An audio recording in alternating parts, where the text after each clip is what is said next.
If you're trying to fix your pectus excavatum with exercise, then if you copy this 4-step checklist, essentially these 4 to-dos each day, then you'll be able to do exactly that. And these are the 4 must-dos that I had on my checklist every day to get me my transformation, and they're what I prescribe to my clients on my app. Essentially, the homepage of my app is a to-do list based on what I've scheduled for them. And so if you can just copy these 4 to-dos, then that'll be the perfect day of fixing pectus excavatum. So the first must do to start your day is to weigh yourself and track that.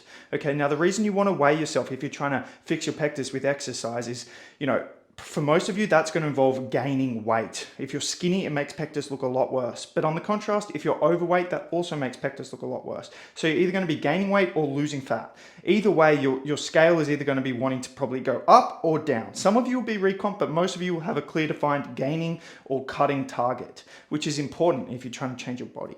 And so weighing yourself is a really good indicator to see if you're on the right track.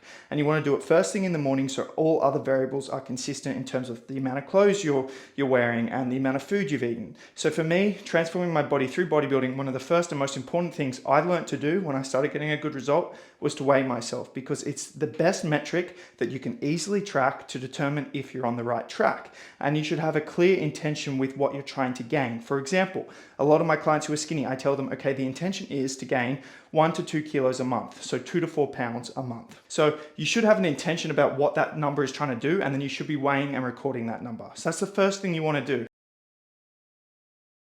The next thing that should be part of your to-do list every day is some kind of stretching protocol, some kind of mobility protocol. So many of us have this really poor posture that accentuates pectus. It's almost prevalent in almost every case of pectus that I've seen. And so that is the rolled shoulders, and anterior pelvic tilt is also super common as well. And both these positions accentuate pectus. So stretching should be part of your daily protocol to combat this. And so it's something that, again, I assign for my clients every day that have some kind of stretching regime. And it's just a simple 10 to 15 minute stretching regime. It's something that I've done also for my transformation as well. And it's something you should be doing as part of your daily to-do list. Doesn't need to be crazy. Just 10 minutes of designated stretching, primarily trying to target areas like the chest, which when tight and not stretched will pull you forward, making the indent appear deeper. The next and third thing that should be part of your to-do list on a training day is exercise, some kind of training program, specifically weight training. That's what's going to create the muscle building stimulus for their muscle growth. Obviously, for me, throughout my journey to fix my pectus with exercise, training is something that was on my to-do list. Okay, now for me, typically I'd be training about 6 days a week, of which would be 5 days of weights and then 1 or 2 days of cardio. For my clients, it depends on their level of experience, their level of availability. You can get a great transformation just doing 3 days a week of weights.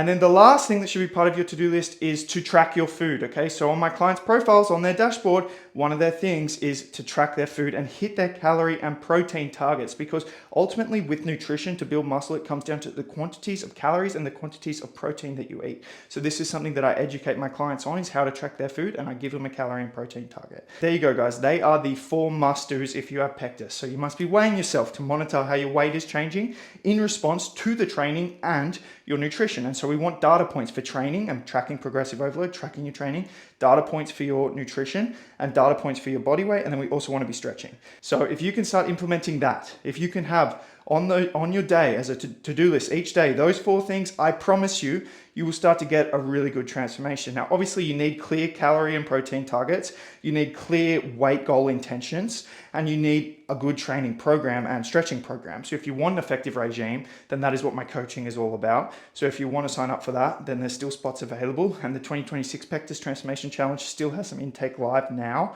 Spots are filled out so quick. I'm so stoked with the amount of clients that have signed up. So if you are wanting to join, then go to my website, fixpectus.com, fill out the application form, book a call with me so I can meet you, and then let's get you on board the challenge and make 2026 the year that you overcome your pectus.